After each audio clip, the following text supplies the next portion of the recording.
Chances are you clicked on this video knowing what b-hopping is already. Just to explain for conciseness, b-hopping is essentially repeatedly jumping to avoid ground friction to maintain speed. How you get that speed is dependent on a few factors like airstrafing, boosting, hills, kind of other stuff that I'll probably show off. This in a nutshell is ultimately what is used to preserve speed while also gaining speed in a sense if you really want to, because bunny hopping is mainly just gaining speed and maintaining it, and this is in conjunction with airstrafing, which is a very important factor to make bunny hopping actually useful rather than just going in a straight line. So what is airstrafing? Airstrafing is essentially a movement tech that allows you to curve in midair, to course correct and gain speed, as long as you're airborne, because it's in the name, Airstrafe.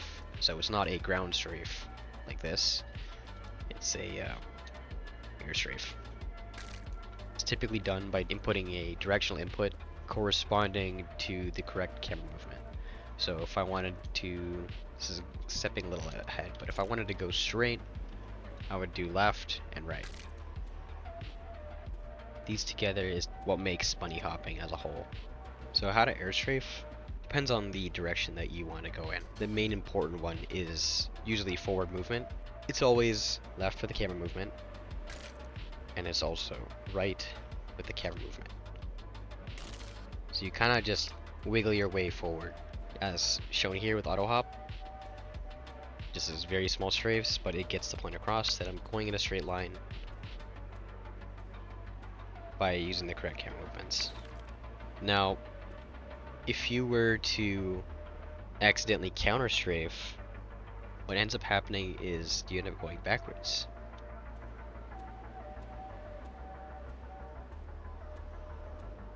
This is a very common mistake that people can make, but unless you're playing fucking Half-Life 2, right, with ABH, this is essentially what you want.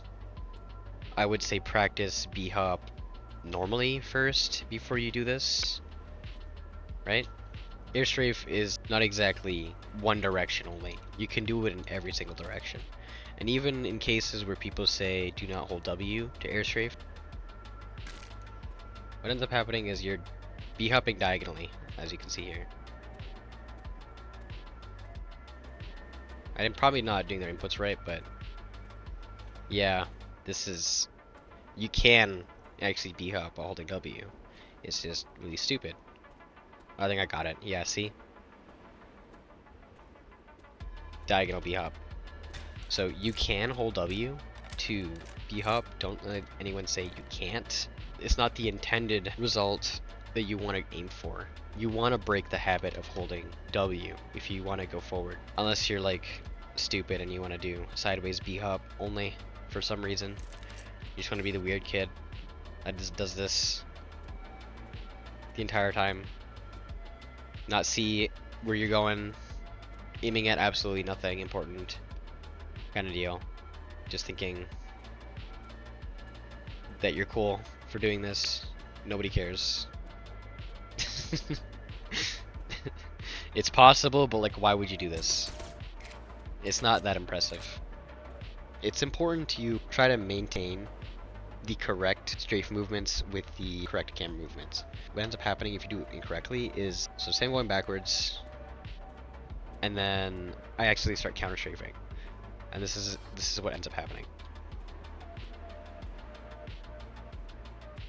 You lose all your speed, and then you start going in the exact opposite direction of where you were initially going. So this is like the opposing force to the speed gain that you just had by incorrectly strafing. And with null movement bind scripts, this is avoided entirely. So you will never get counter strafing. Null movement bind scripts are not allowed. They are basically a cheat. Even if your keyboard has snap tap, I think Razer calls it snap tap, that is basically a null movement bind script, and it's not allowed for speedrunning. With analog keyboards, I don't have one. It is the closest you could get to perfect airstrafing by setting the correct actuation point. It's just the amount of pressure you have to push in your keyboard to have that input register rather than pushing it all the way down. This is always, as you can see here, done with jumping. I mean, you could theoretically get a boost, right, and then just only airstrafe, but as soon as you hit the ground, you have no speed. I'll move on to jumping for now. I'll explain a little bit about airstrafing a little bit more, and then how to practice it. Left 4 Dead 2 has a slight, very slight, landing screen shake. At least from the bottom of the screen, you can kind of see how it shakes. So say it's parallel, so you can't see the floor, and then you can kind of see the floor after I land.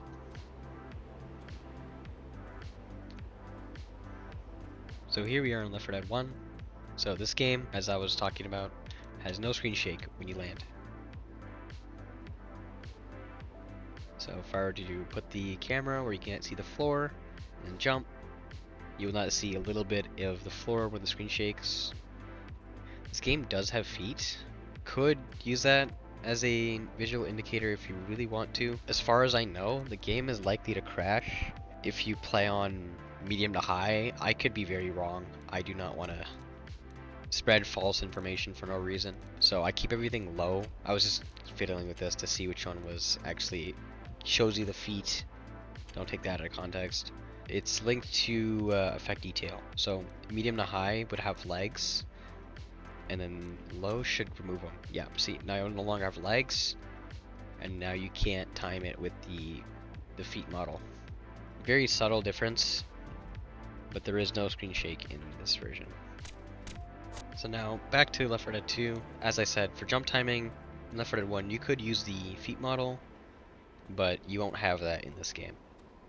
And I do not count add-ons because add-ons are not allowed in runs, and you really do not need them.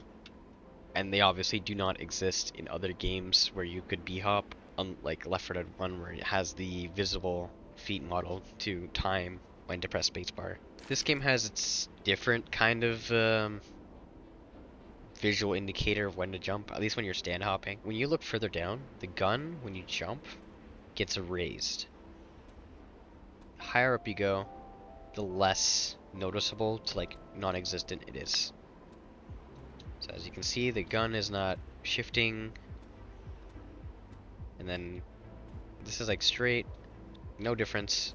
Then it's slightly lower, you start to notice it, and then lower, very noticeable, and then to the floor, extremely noticeable. You could, in theory, use this as jump timing, but I think you can see the main issue.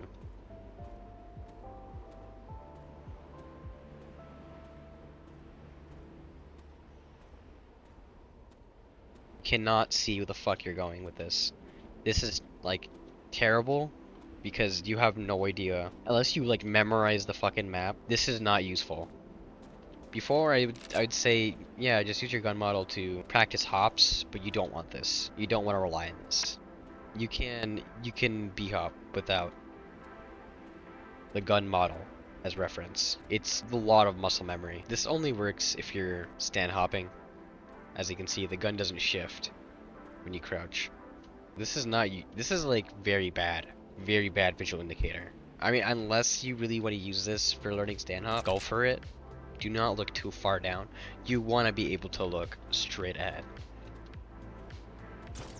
This will allow you to shoot commons. This will allow you to pick up items off the ground.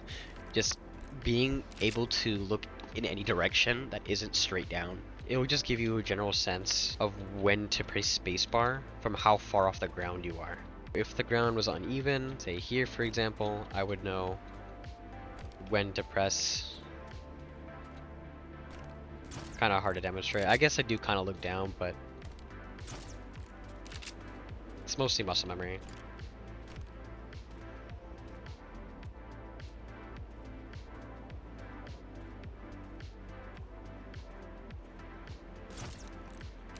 Because Left 4 Dead 1 and 2 runs at 30 ticks per second, and the game doesn't run on FPS, it runs on a tick-based system, your timing window for each hop is 33 milliseconds. And if you're familiar with any rhythm game, especially Osumania, hitting a flawless note would be 16 milliseconds. And that is humanly viable, but it also has a visual and auditory cues when to hit. This game doesn't have that per se. Humanly possible to hit as many hops as one individual could realistically. This game doesn't allow anything other than quote-unquote flawless. If you hit a tick late, hit outside the 1 tick window, the 33 millisecond window, what happens is game just hard speed caps you. Can't miss. Friction gets applied and it sets you back to the 220 running velocity as you get from running normally.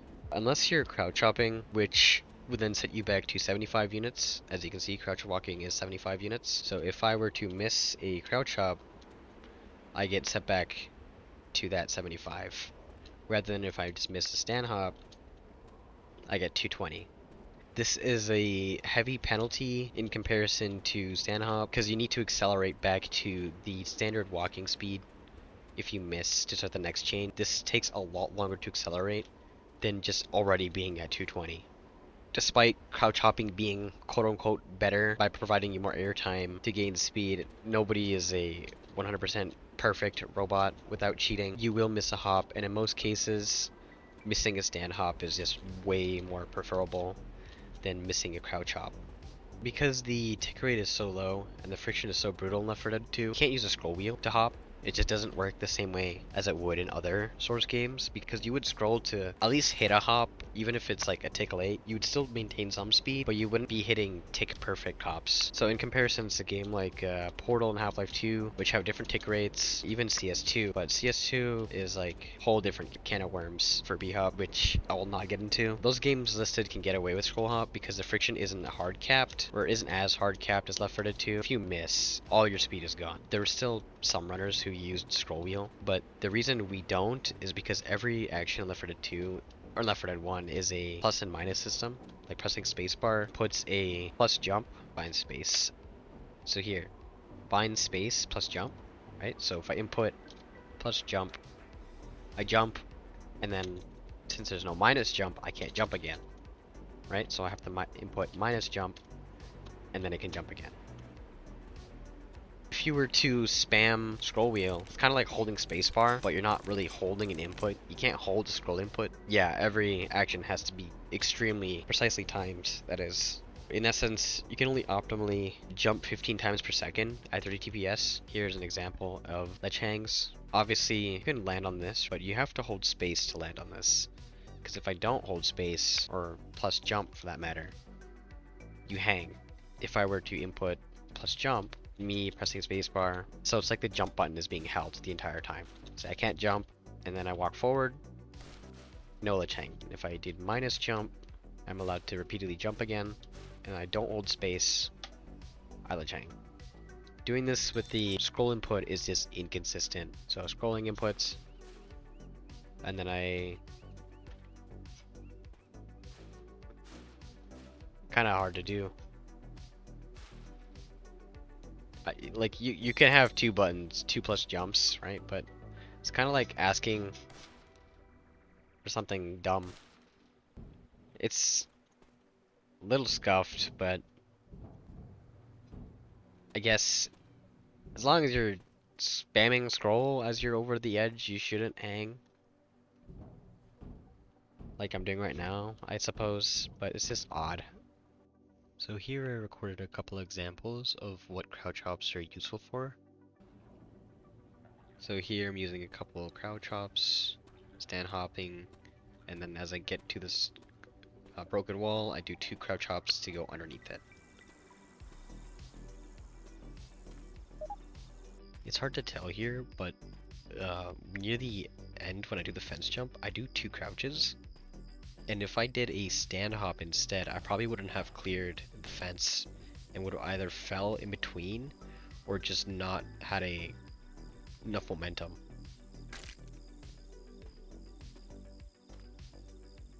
For this, I do a C-tap and stand, right? But the C-tap is still a stand hop input, and the C-tap basically just tucks in your character's legs.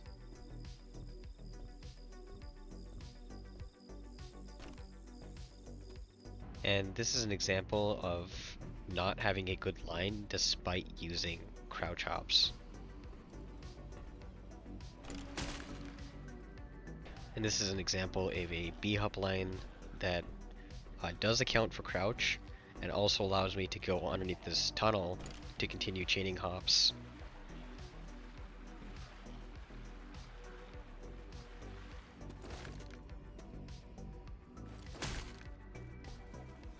These clips are demonstrations of a bad line, and the next one being a good line.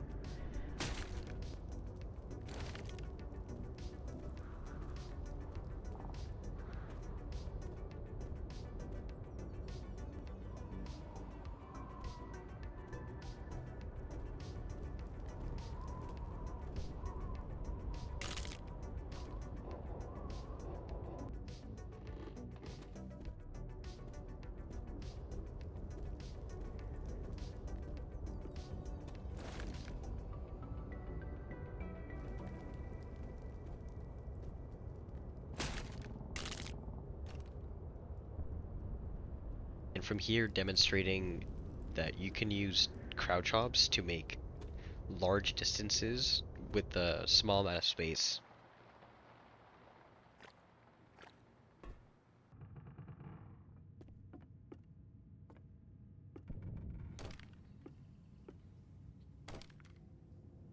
Next I'm getting into is C-taps and auto crouch, but before that, this is the player's bounding box, the yellow rectangle that you see around coach. It encompasses the player. When you crouch, the box gets smaller, obviously, as you can see. It goes top down, as it would realistically make sense. When you jump, your legs actually tuck upwards, rather than what you're seeing here with the bounding box going downwards in the air. It's actually the reverse of that. So with that in mind with the bounding boxes, here's an example of auto crouch. When you jump close to an object, or an object that's just barely out of reach, your character will try to attempt to crouch in midair to make that jump. Here is a demonstration of what that would look like. So as you can see, the bounding box is getting smaller every time he's jumped close to that object. Even if you jump a little earlier, he still auto crouches.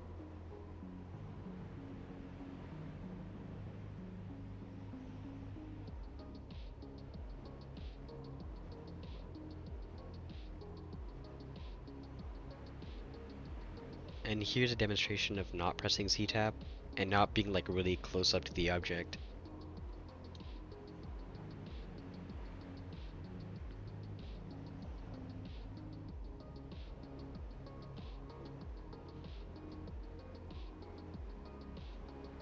And this would be a demonstration of using C-tap.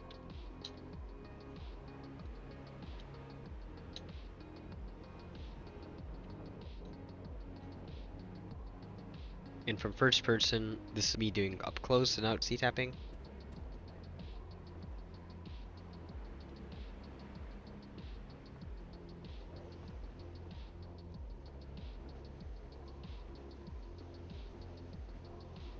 And this is me trying to jump from a distance without C-tapping.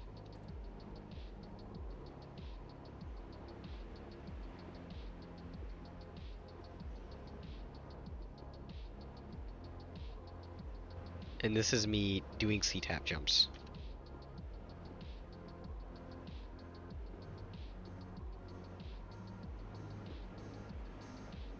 And obviously the best way to ascend is by hitting B hops.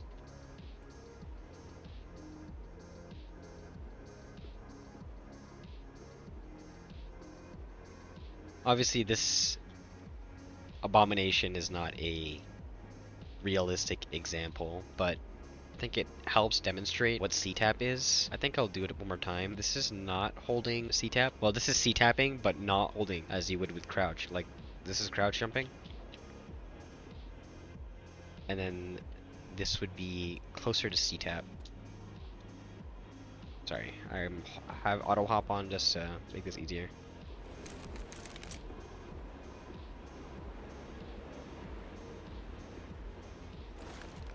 If you change your mind, if you don't want it to be a C-tap, even if your legs are tucked in, you can just re-tap it midair, so you can just do this.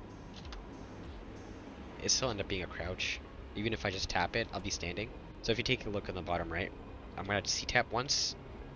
no crouching icon, and I'm standing. And then if I tap it once and hold it, I'll be crouching. So you can change it whenever.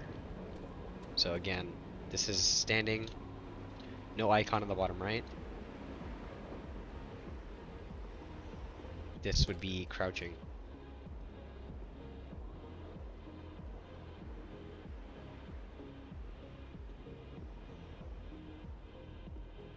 But yeah, you can always change your mind.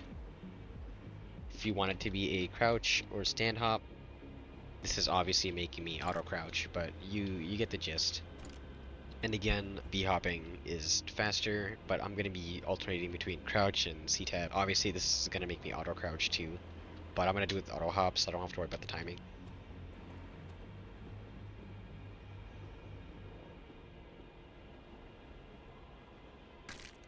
Another thing with crouch hops is you will take more fall damage because your bounding box is still slightly higher up than if you were to just jump off. So for example, from here, if I were to just crouch up, I would have 11 HP left, and then if I were to just jump off, I would have more health because the fall wasn't as great as I was when I was crouching. As I mentioned, the crouch hop bounding box goes upwards, so if you were just to crouch jump repeatedly,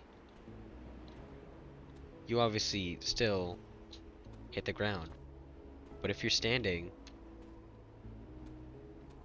you notice that I have to press spacebar a lot more frequently than if I were to just press crouch out. This doesn't increase your jump height, this really just tucks your legs in, but your jump height is the exact same. So looking at this, well, it's more like when I jump up, I see this basically, right? And if I crouch up, I still reach the same point. It's just delaying yourself in the air a little bit more.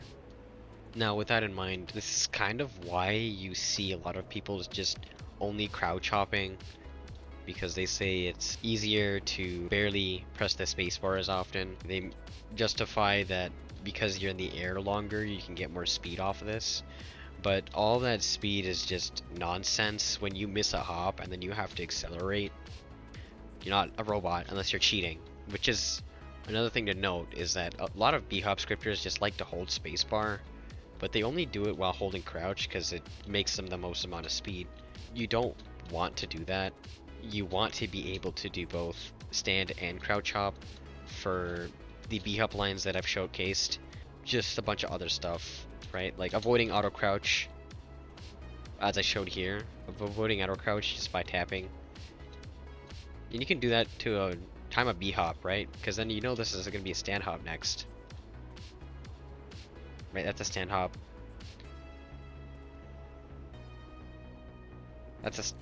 I would know that this next hop input would be a stand hop and not a crouch hop. But yeah, that will separate you a lot from people who just only crouch hop.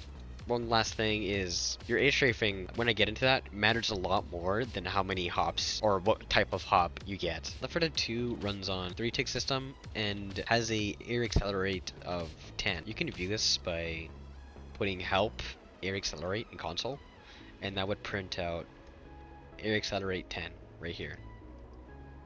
You can see that in console, or you can visit the Valve developer website. You can change the air accelerate if you want, but I think you have to access some sort of developer mode that I'm not aware of, so I just haven't bothered.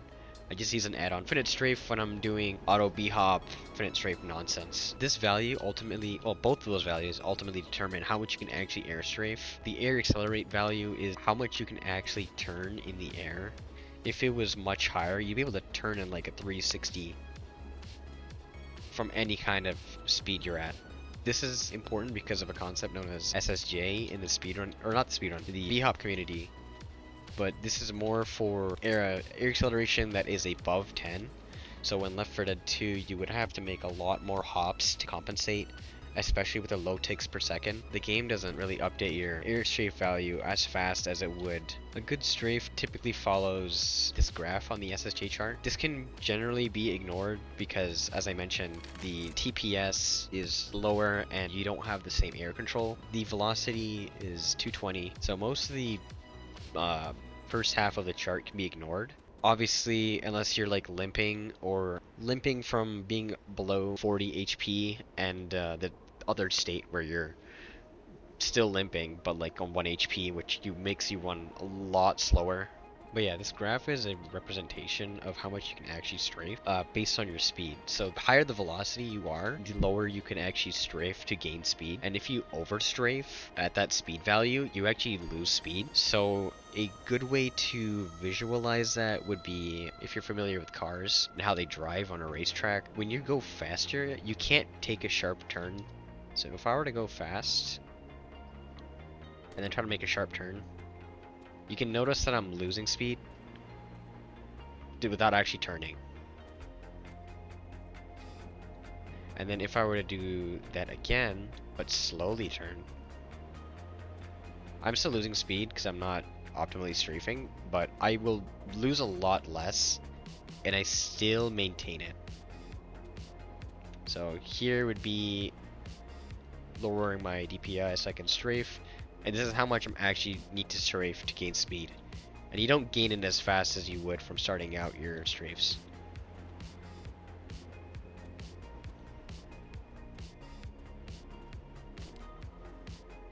If you end up strafing too little, you can end up having like abysmal speed gain.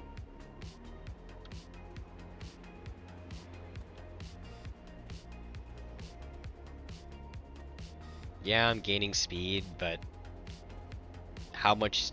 This is not good strafe. This over strafing properly.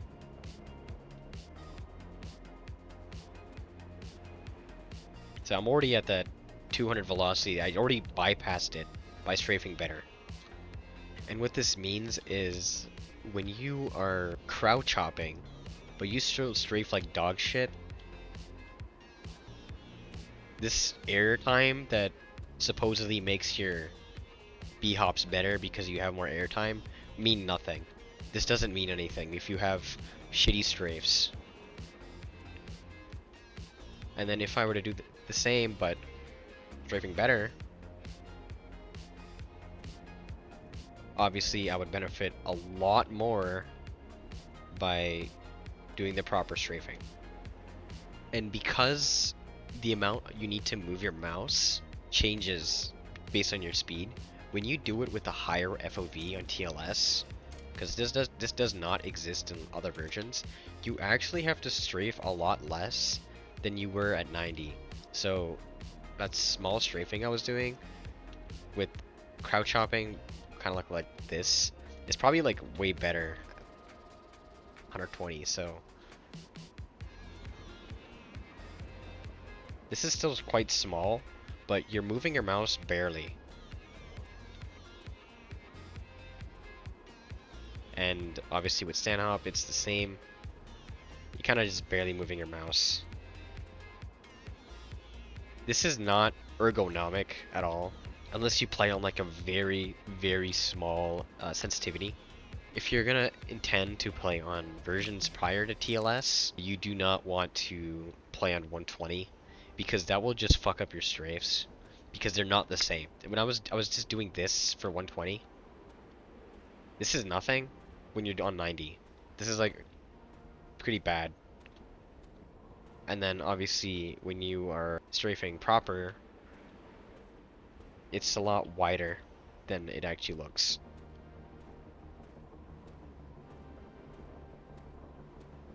But yeah, how much your arm actually moves is dependent on your sensitivity and your DPI of your mouse.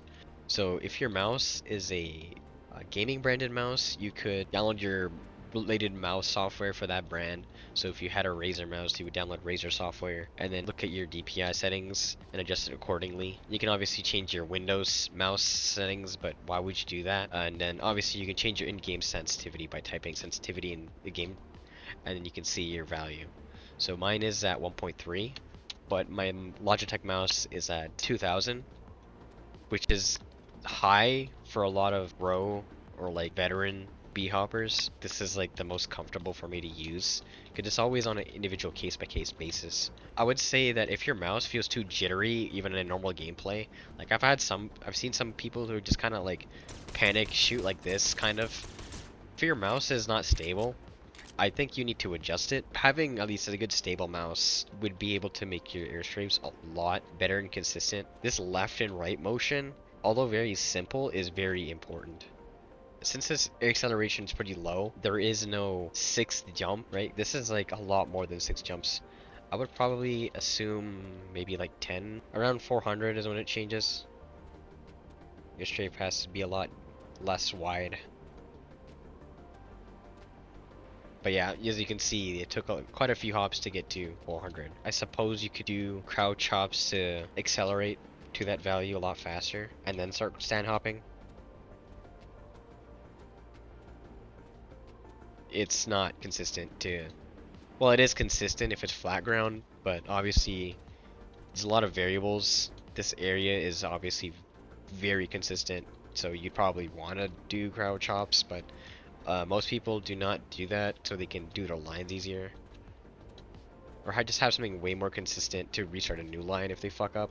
Because you can have good and bad days. You won't always be able to hit the same amount of hops as you did the previous day. You might need to take some time to de-rust. You can do like a practice map. For me, it's highway, because highway has a lot of nuances, and it gets you like in that mindset, your proper flow state of how you should be able to b-hop on things. And just practicing the map that you're good at will translate some of those skills into other maps. I will link the graph source from video that I really enjoyed watching. It's pretty old, but it'll be in the description. If you want more of a technical coding related video related to airstrafing, you can look at ZweekSR or ZweekSR. He's made a comprehensive video on airstrafing on the different source games. You'll get into that a lot better than I probably could explain. Aside from airstrafing, there's different ways to get speed. One of them is by common boosting, which I'll showcase here with this add-on.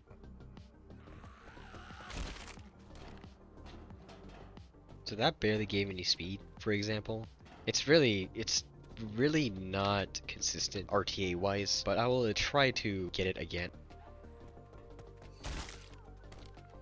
Oh wow, so there I got the speed I wanted. Obviously I missed my hop. But hitting something like that is very inconsistent. You can go for it as like a meme, but it requires like shoving it in a very specific animation.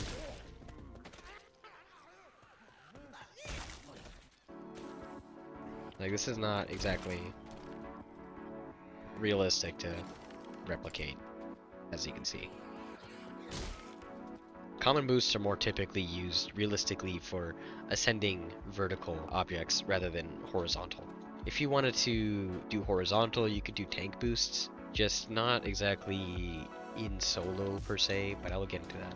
So tank boosts are another form of boosting that you can do, where you intentionally take damage from a tank's punch to conserve momentum. Usually when the tank is punching you, you end up in a stumble animation, and there's no way to supposedly get speed from that tank punch, but there's ways around that, and one of them is by idling in co-op. I'll be using a fake idle to demonstrate that, which is this.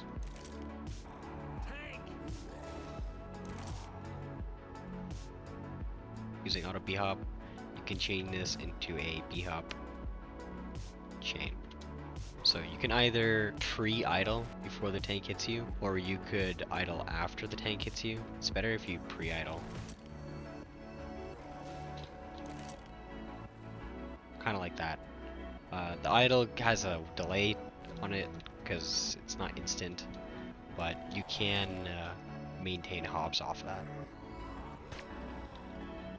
Now another way to do it in single player, or if no teammates is left alive, you would use a legal command known as join team 3, and using join team 3 you can instantly unstumble to maintain those hops. As you can see here, I use join team 3 to maintain the speed from the tank without being stumbled. You can get speed from projectiles as well. Physical projectiles, the only two that exist that I would think of is the grenade launcher, which for some reason Valve decided to give collision, and the spit or spit, which I guess makes sense why it has collision, but I will try to demonstrate it. But yeah, that took me a while to hit, but that's not really realistic, but it can gain new speed to maintain hops. I hit a fucking fence because it gave me so much speed. Yeah, you get the point for at least spit boost. I did it with auto hop too. I could not be fucked to time that. Yeah, as I mentioned, you can do boosting to maintain, or to gain speed rather, and then chain those into B hops.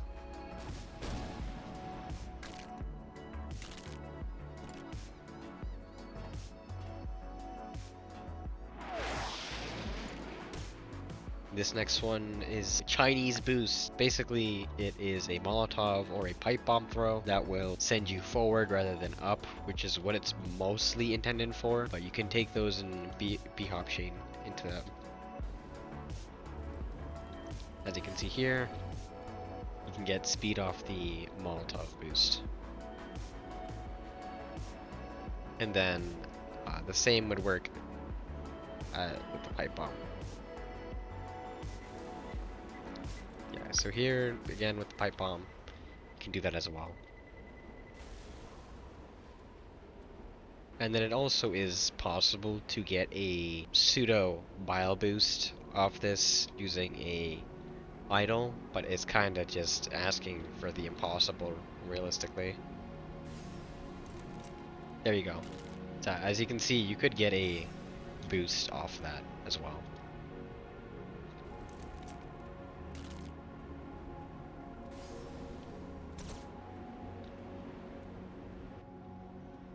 And then for this, Bile Jar is the most reliable and doesn't send you as far as a grenade launcher does. It's still useful, especially when campaigns that don't give you the grenade launcher on that chapter, and you still need to boost somewhere, and you don't have to use a stupid Chinese boost, as they call it. There you go. Very, very easy. Now another way to gain speed is using slopes, right? So there's two different kinds of slopes. You have the standard hill. So on flat ground, obviously you don't gain speed. You don't get any speed from this. But obviously on a small hill, most of your gravity will be transferred into a ramp, almost. But then you also have hills like these, which you can't really stand on, but you still ride. Like this. Right? You can't walk up this hill, but you can still gain speed from this. So with that in mind, this is how... There's also a fall damage buff trigger here, which is how you're able to hit a B-hop off this without taking any fall damage. I'm going to transfer that ramp slope speed from here all the way down. As you can see, the speed is transferred from the hill into this bottom section here. You can gain speed from this kind of slope as well, but you will take fall damage. Especially the faster you go, the higher the fall will be.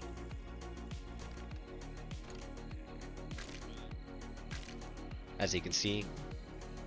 And then obviously when you do crouch hops on these, you get more speed. So 358, and then if I were to do the same but crouch, 380. Okay.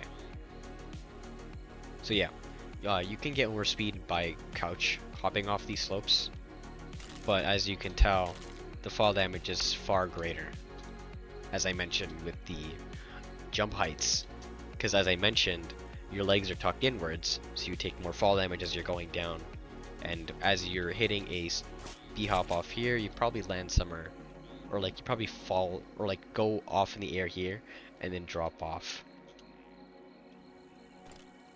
So you can lose speed by hitting a solid wall, or hitting tiny ledges like this. If you hit a hop just on this edge here, and have your speed get into this, it'll just kill all your speed.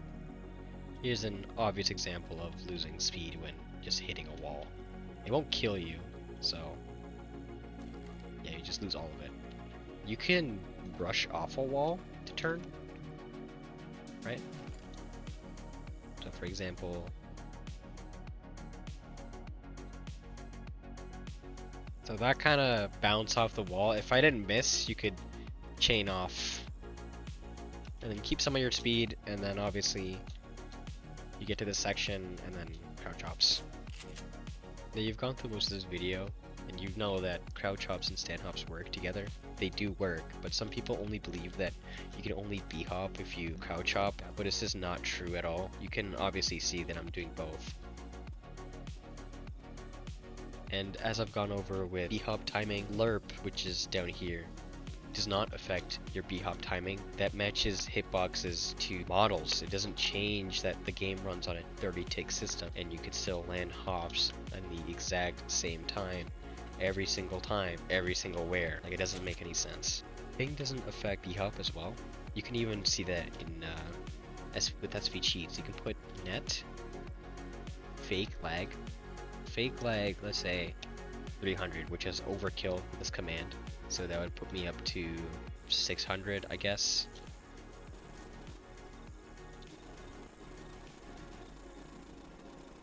As you can see, I'm still hitting hops. It's just the fucking foot sound effect is replaying multiple times over.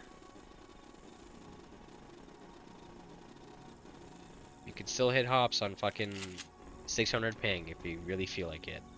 The game is client-side predictive, although you will get increased input lag. When I was timing those hops, I felt input lag immensely, but I was still able to B-hop. It doesn't make the timing change, it may just feel different when it really isn't. It feels different. It's not marginal enough where you cannot hit a B-hop. So another thing that can affect your hops is jitter. I'm trying not to hit B-hops right now, but it's really hard. Like, it feels random at times. I have fake lag on as well, but this is like, yeah, see, now I missed a hop again.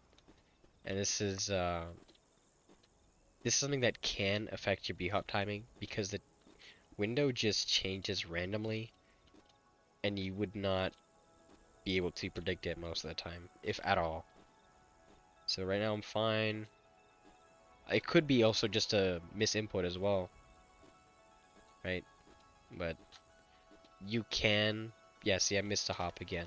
You can, in theory, miss or hit hops on packet loss. It's just something that might actually be a detriment. You could probably just go into a single player game and see if experiencing jitter. You can put net onto a graph too, and then you can see the charts just like spike up to the very top. Your frame rate is pretty important, I would say. It doesn't change the B-hop timing window, but it does, at least for internal FPS, your input latency would be reduced by a lot.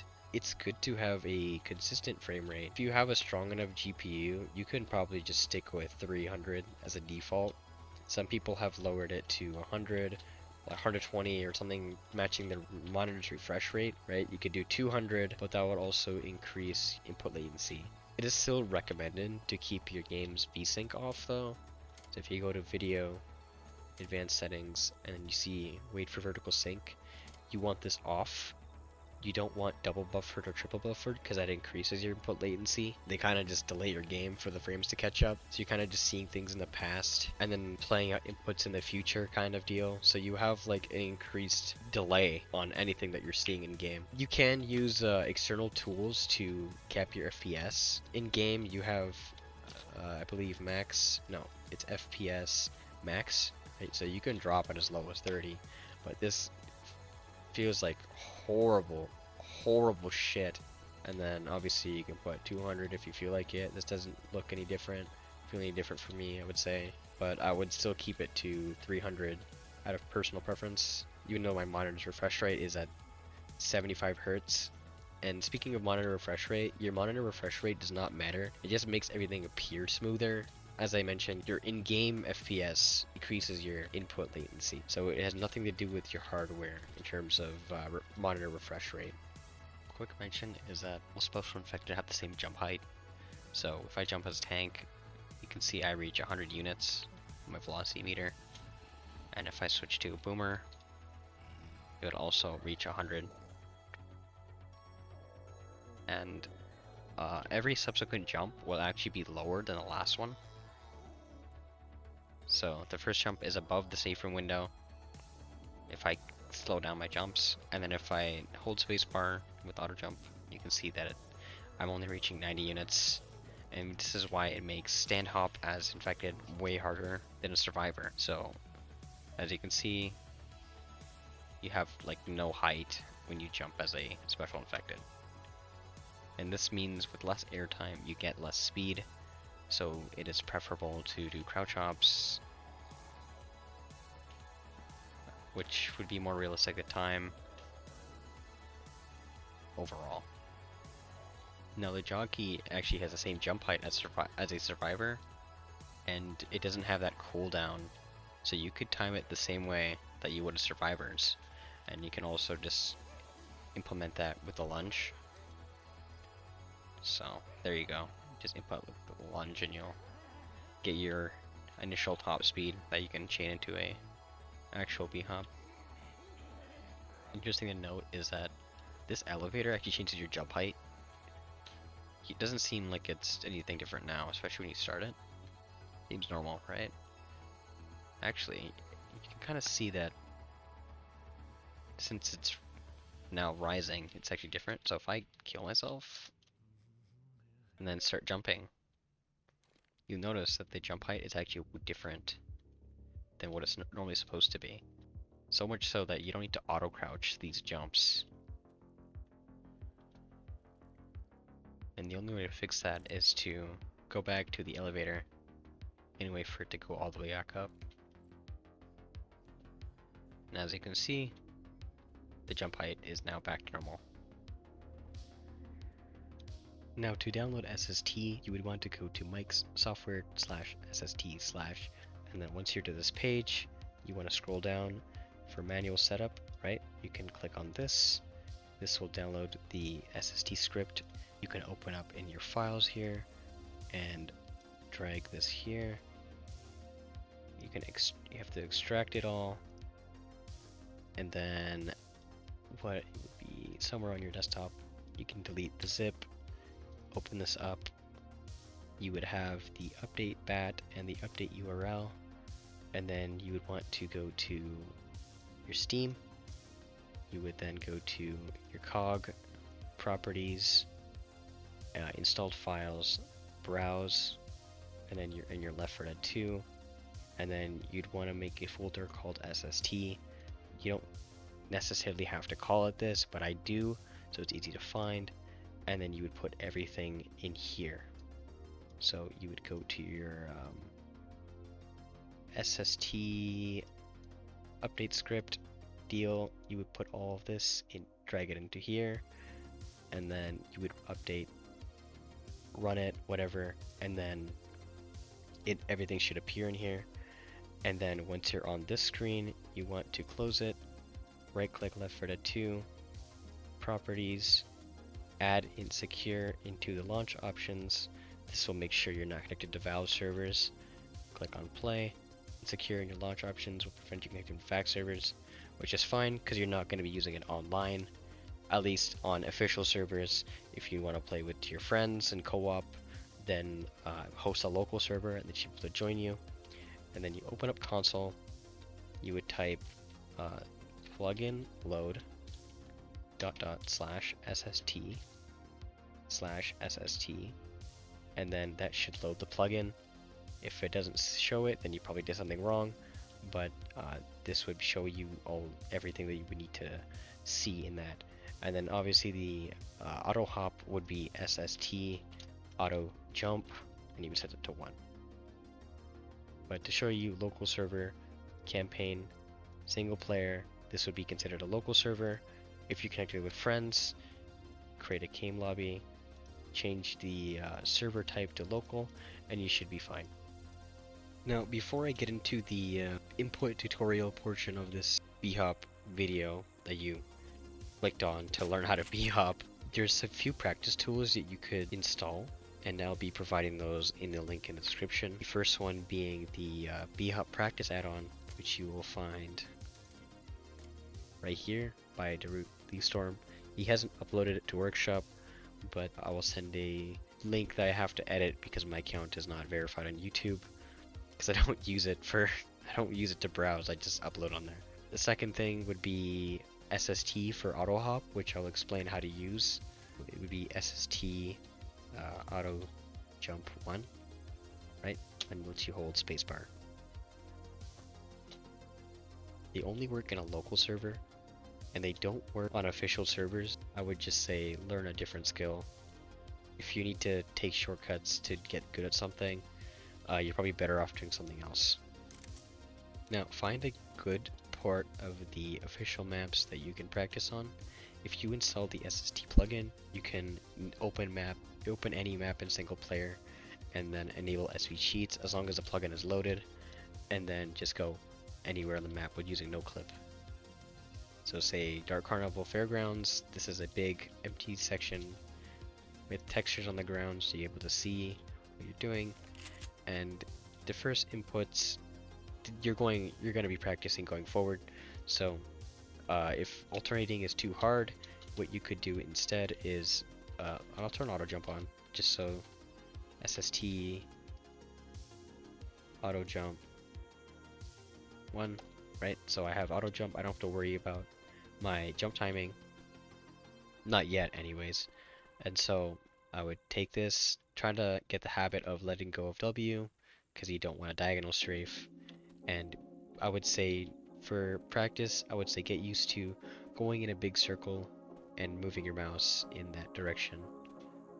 You can even lift your mouse like I am doing right now. I typically don't have to do it that much unless I'm making slight adjustments, but you can just hold spacebar, hold A while looking right, and then you don't even need to do a running jump. You can just do from a standstill, and eventually you will start gaining speed, and then you can start going into switching to the other direction, which you can again do it from a standstill without running jumping. But typically you want to be running and jumping to get speed that you can then add, right? So running forward, jump, you can let go, you can hold spacebar, and then strafe left and right. Remember to let go of W, so that way you would actually be turning in the direction that you want, rather than getting some weird diagonal strafe that I'm doing right here. This is not what you want. This is what you want. After you feel somewhat comfortable letting go W, strafing left, and strafing right, you could then try to alternate mid jump. So typically runners, especially myself, would change at the apex of the jump. You could obviously do an LJ, which is just this motion. It's kind of just like shaking your mouse while trying to keep your inputs synced. An LJ means long jump, so this isn't without any prior B-hop. You try to keep your inputs synced. But that's not what you're going to be doing. But a good B-hopper would be able to get really good amount enough strafes, which I can't really do. So as long as you can get enough strafes from an LJ, that's more advanced. Good LJ means good B-hopper, good strafer. You don't need to worry about that for this game because the low tick rate doesn't really give you a lot of momentum when you do this, and also the low air acceleration doesn't really help you with doing this kind of shit, right? And I'm even counter strafing. You can even accidentally counter strafe doing that. But yeah, alternating left and right, holding spacebar, switching at the peak of the jump.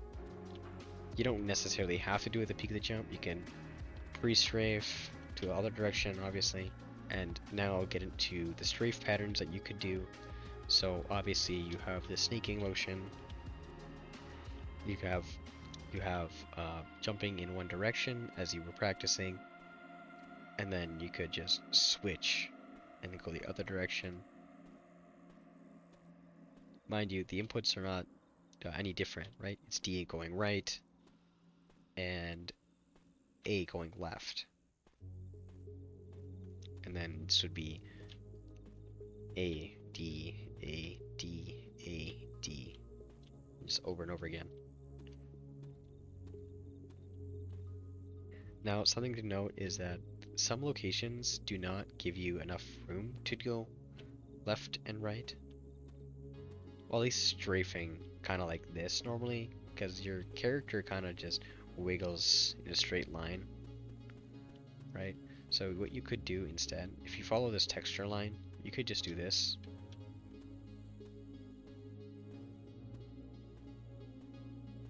So what's happening is I'm kind of slightly going off, but I'm still in these one line that I'm landing on.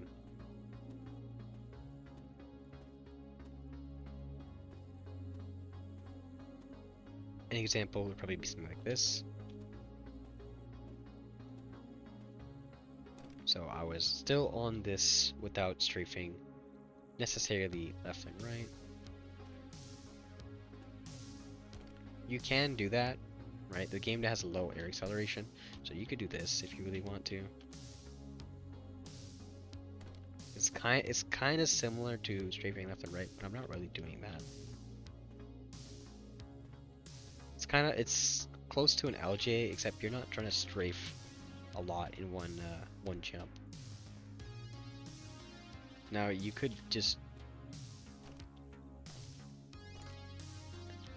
try to maintain a smooth strafe in one direction without having to change so often. You don't want to be practicing on any Bhop maps because you won't get any quote-unquote real practice in. It's better to learn on the official maps if you're doing speedruns. If you don't care, then you don't care. Like, there's really nothing you can do about that. Now with the airstrafes, obviously you would want to make sure that you are strafing according to your speed. As I mentioned, if you overstrafe, you start losing speed. This would be overstrafing. I'm still at my walking speed roughly, but I'm overstrafing the fuck out of getting any speed. And obviously you don't want to be doing too little strafes.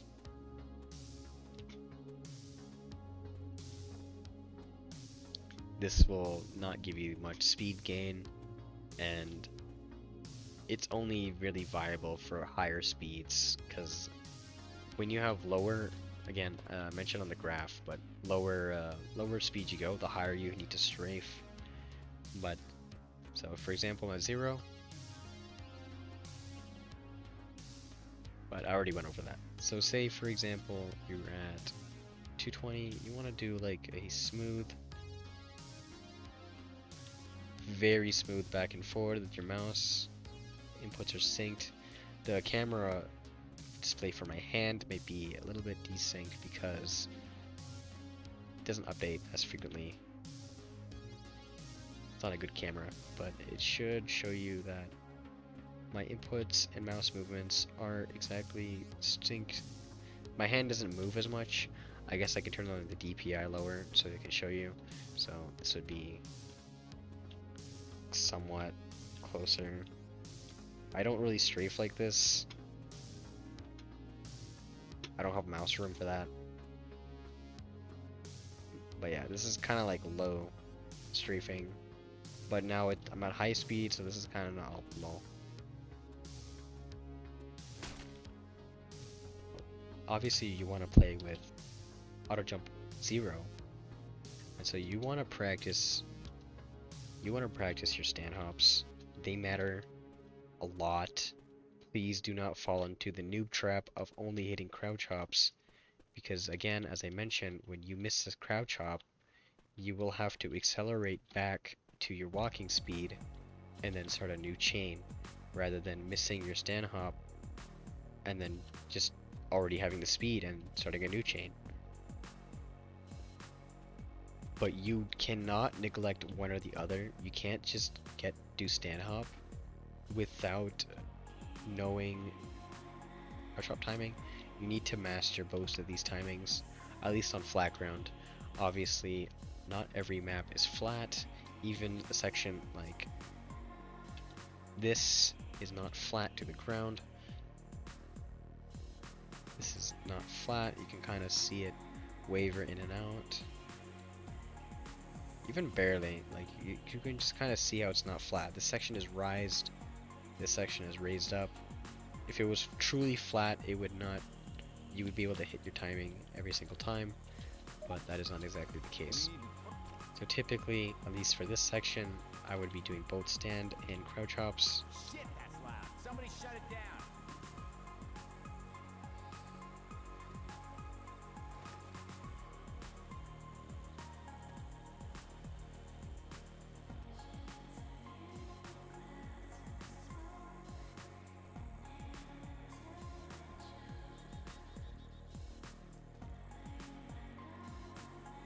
As you can see, that example shows you that everything that I've shown in this video applied to that entire section. So again, I went over here, I was doing left and rights, I was doing the strafing left and right motion, I was turning, I was doing the crouch hops here, and I even stopped strafing to stop gaining speed so I can land on this and this, doing a long jump with the crouch hop here, and alternating. Alternating is very important, as I was just mentioning. I was doing stand-ups in this section, doing a crouch hop here, and then obviously this was going in one way I was doing, and then going in the other way. And I obviously hit the door frame, but literally despite that, I hit every other hop here, and I still save time because I know how to B-hop properly. It's again very emphasizing the jump, being able to alternate your B-hops. You can be a C-tap, obviously. It looks weird. It's like a kind of jittery hop.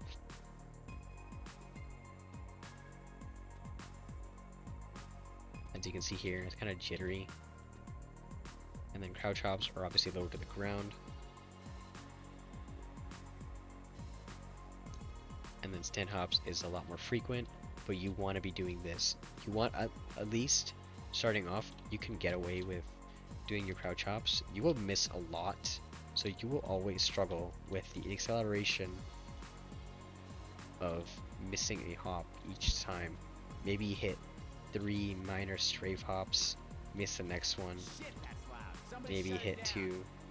You know, you're just not really gaining speed. You see people strafe like this, but obviously you want to know how to strafe properly according to your speed, and even if you miss your stand hop, you can still do your chain immediately.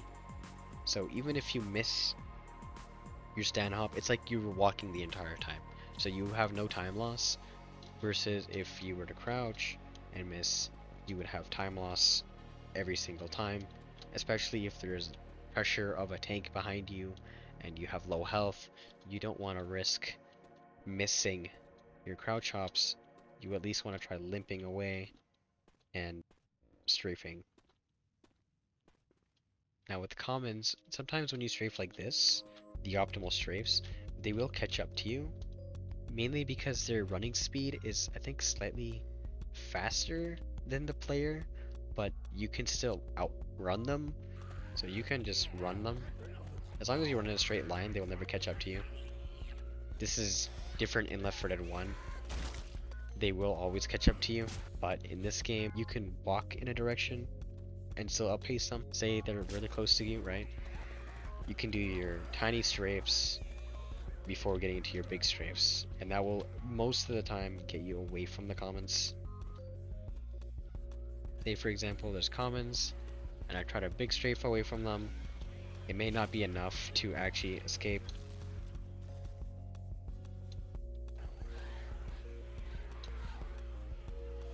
But obviously sometimes you can.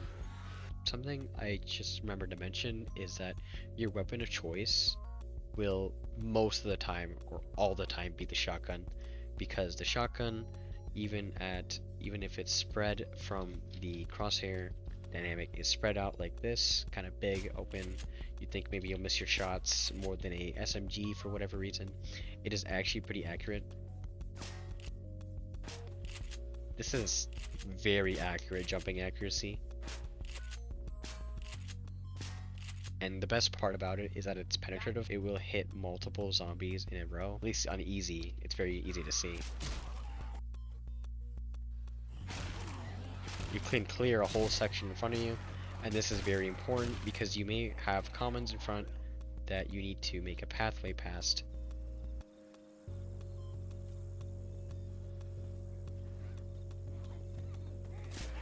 You can shoot them and continue your Bhop chain as normal.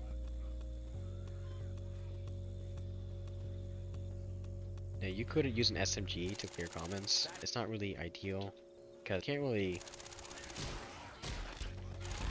shoot your way through them half the time, and especially for difficulties like expert realism, you can still hit a headshot with a chrome shotgun or a pump shotgun or any other shotgun to kill them, to clear them out of the way.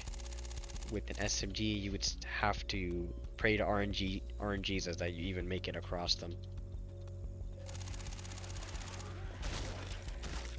So you can see that this gun is not really ideal for trying to shoot my way through a common. Maybe if it was one common, like I demonstrated with the shotgun, you could probably make your way through that. But you're not making your way through this. Not without sacrificing all your strays, trying to hit all your shots. The shotgun, again, you can still strafe and hit your shots and kill most commons. I did stack too many commons there. You normally won't see that many commons in one area.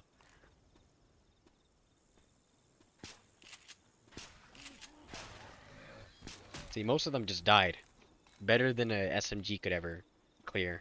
But yeah, if there's anything I'm missing out on, I will probably re-edit this video again to include that. I think I've covered most of everything that I know about bhopping. Maybe if my mouse input wasn't very clear on the strafing, then maybe I could go over that. I suppose I could show you backward strafing. So it's counter strafing. Same left and right movements. You never doing up and down because it doesn't make any sense. Even for left and right bhop, you are still going in a left and right motion while doing W and S instead of A and D, and obviously diagonal strafing isn't exactly ideal at all. Practice your forward strafes, practice your alternating. You need to alternate, especially if you're picking up something off the ground. I will be doing stand hops and then crouch, pick it up, and still be on my merry way. You could also rebound your scroll down input to a pickup, so it could be bind down and to plus use, I believe.